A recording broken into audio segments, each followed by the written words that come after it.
cyane dufite amashimwe mana yo kugushima ntabwo twakwibagirwa amahoro dufite inkomoko yayo kuba uyu munsi turyama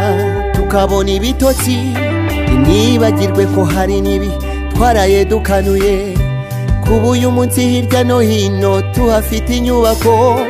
ntibagirwe ko twigeze kugira n'amatongo kuba uyu munsi wa none benshi